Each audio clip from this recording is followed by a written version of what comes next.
You're finally ready to take your next vacation. You've planned every detail. But wait. When does your passport expire? Many countries require that your passport be valid at least 6 months beyond the dates of your trip. Some countries 3 months, and a few countries require less.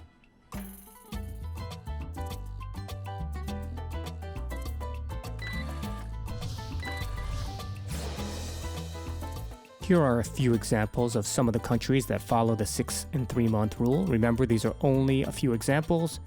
And always check with the country or countries you are traveling to prior to your trip.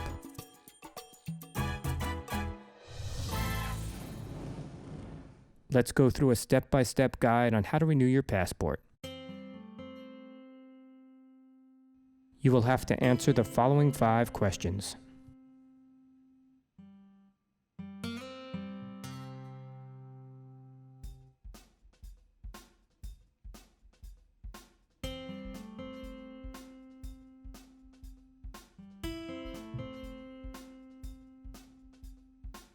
Unfortunately, if you answered no to one or more of the previous questions, you cannot apply by mail. You will have to apply in person.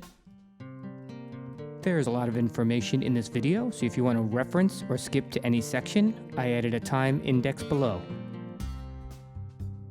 And just in case you're still unsure on which service to choose, here's a handy chart that will help you out with that.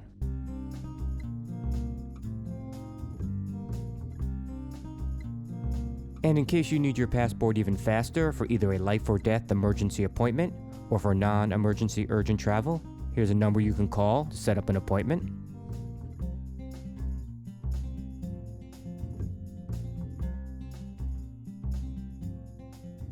And if you answered yes to the 5 previous questions, I'm now going to take you through the 7 steps on renewing your passport and tracking it.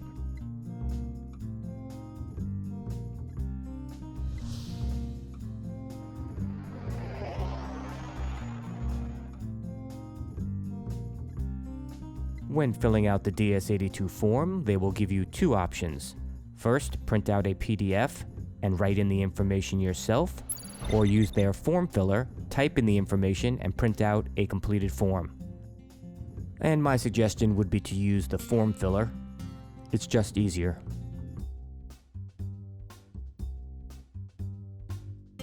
And here's our DS-82 form. This is the top part of the first page. Here they're just going to ask you a few general questions: your name, date of birth, place of birth, social security number, mailing address. And at the top of the page, they're going to ask you whether you want a US passport book, a US passport card, or both. I believe most people here will be checking the box for the US passport book. Now, the US passport card does have some good uses. You could use it for identification purposes, especially when traveling by air domestically, but the US passport card cannot be used for international air travel. It can be used for land or sea crossings going into Canada, Mexico, Bermuda, or the Caribbean. Then below that, they're going to ask you whether you want a regular book or a larger book. I chose the larger book, just because it has more pages, it doesn't cost any extra, and you really never know. But if you mostly travel domestically, and only occasionally international, you should be fine with the regular book.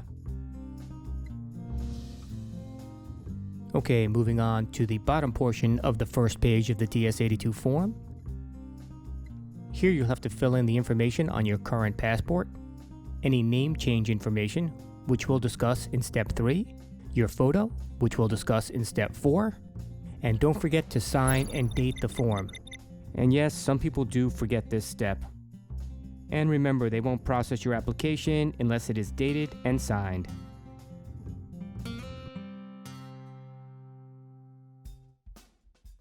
Moving on to the second page in the DS-82 form.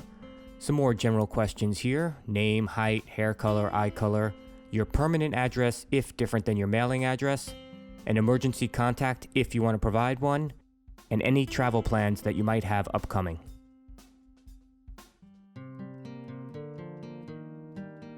Here they'll give you some instructions on printing out your DS-82 form. Remember, print on 2 separate pages, single-sided. Most importantly, check that all the information on your form is correct before you print it out. And then, print.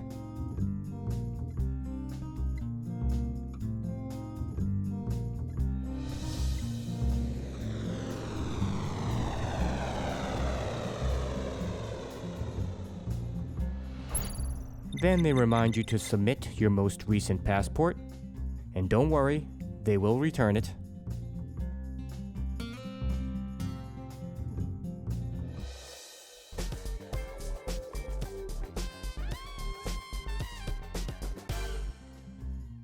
If the current name on your passport is different than your current legal name, you must provide a certified copy of the legal name change document.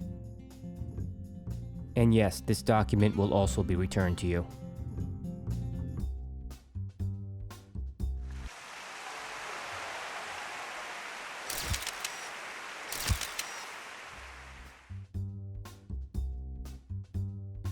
Here they will provide some instructions and requirements for your photo.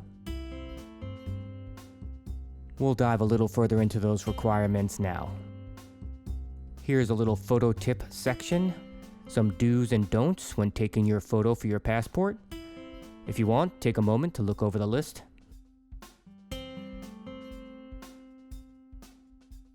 I give you a few suggestions on where you might get your passport photo taken.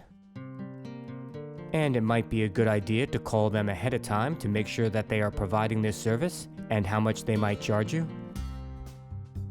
Here I provide some passport photo pricing as of January 1st, 2022. And remember, these prices are always subject to change.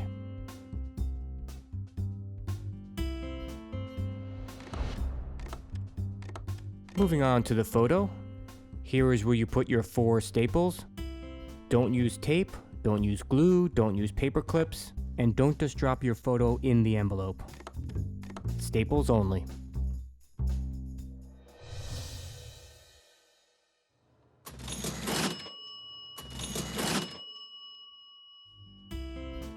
And here's a breakdown of the fee structure for the DS-82 form for receiving your new passport and/or new passport card. And if you're still unsure you're using the correct form, here's a handy chart that provides you with all the passport forms and the fees involved. If you want, take a moment to look it over, but I'll put a link below.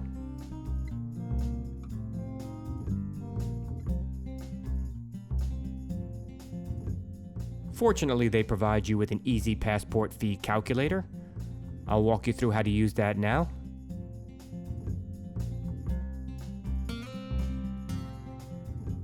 First question they'll ask in determining your fee is whether you want a book, card, or both, as well as asking if you would like to add a passport card for $30. Next, they'll ask you a bunch of questions just to make sure that you qualify to apply for your passport through the mail.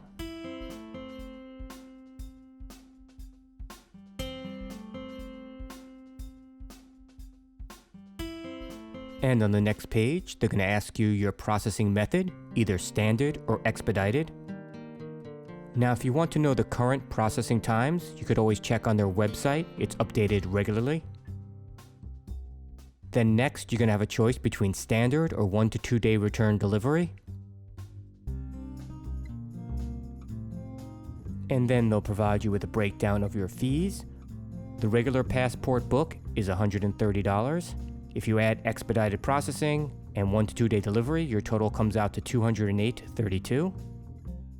Since you are still unable to pay online, you have to make out a check. Hopefully you still have access to checks. Make your check out to U.S. Department of State. And for normal service, your check would be made out for $130. And if you want faster processing and pay for the expedited service and 1 to 2 day return delivery, the amount goes up to $208.32. Don't forget to write your full name and date of birth on the check and sign and date the check.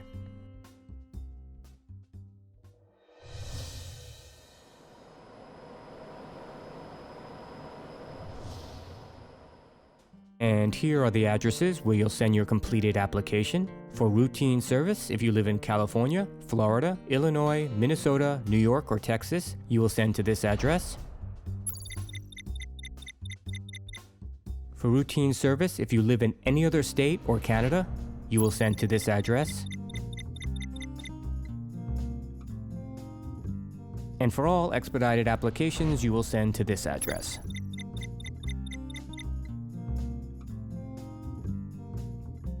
Now here they give you a few shipping options to send out and have your passport returned quicker. We've already covered the 1 to 2 day return delivery.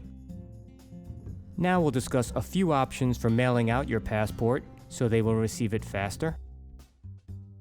My top 2 recommendations for mailing your passport application in would be either to use Priority Mail or Priority Mail Express. Now there's not much of a difference between the two, except that Priority Mail Express adds a guarantee, and it will most likely get there a few days earlier. Now there is a price difference between the two. Priority Mail Express costs about 3 times more than Priority Mail. This might sway your decision slightly, as you might not think that the extra benefits that come along with the Priority Mail Express are worth the extra money. And remember, these prices may vary depending on your city and the changing post office prices. And if you are sending your application in expedited processing, they ask you to write expedite on the envelope. They don't exactly tell you where to write it, but just write it somewhere where they can see it. Now let's go through our final checklist just to make sure we have everything in order. Make sure you have your DS-82 form printed out on 2 separate sheets, single-sided. Check all the information on your form to make sure it's correct and you have signed and dated the form. Your passport photo is stapled to the DS-82 form. Make sure your check is made out to U.S. Department of State. You wrote your full name and date of birth on the check, and you signed and dated the check. And of course, you have to send in your old passport. And if you have any name change documents, make sure you include that as well. Now we are finally ready to take our application to the post office. Make sure you get a receipt with a tracking number on it. And wait. And wait. And wait. But wait. You can track your application status online.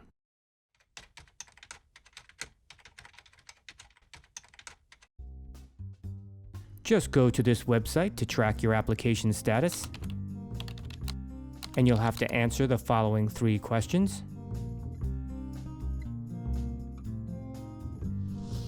After you answer the 3 questions, it'll update your application status. The first 2 statuses that might show up are not found or not available. They tell you to wait about 2 weeks because your application might still be in transit. Next would be in process. Your application is being reviewed by an agent and then hopefully approved. And the final status would be mailed. Your passport is on its way. And for some reason, if your application was denied and they didn't supply you with a reason for rejecting your application, my next step would be to contact an agent to get some more details. So you have a flight upcoming and you still don't have your passport? Don't worry, you still have a few options. The first option is to contact the National Passport Information Center, speak to an agent, and hopefully they can help you out. Or you can contact your congressional representative. They usually have a form you can fill out or a person that you can speak with to assist you in getting your passport quicker or resolve any issues you might have with your application to get your passport in time for your flight. Now let's go through my passport renewal timetable just for a reference. Remember, I did expedited service and 1 to 2 day return delivery. I mailed my passport out January 13th. I tracked it and saw they received it on January 14th. My status was updated to in process on January 19th. My application was approved on February 2nd. And my passport was returned to me on February 3rd. My old passport was returned to me on February 9th. And that's it. I hope this helps you when renewing your passport. Good Good luck. And for more of your travel moves, subscribe to our channel.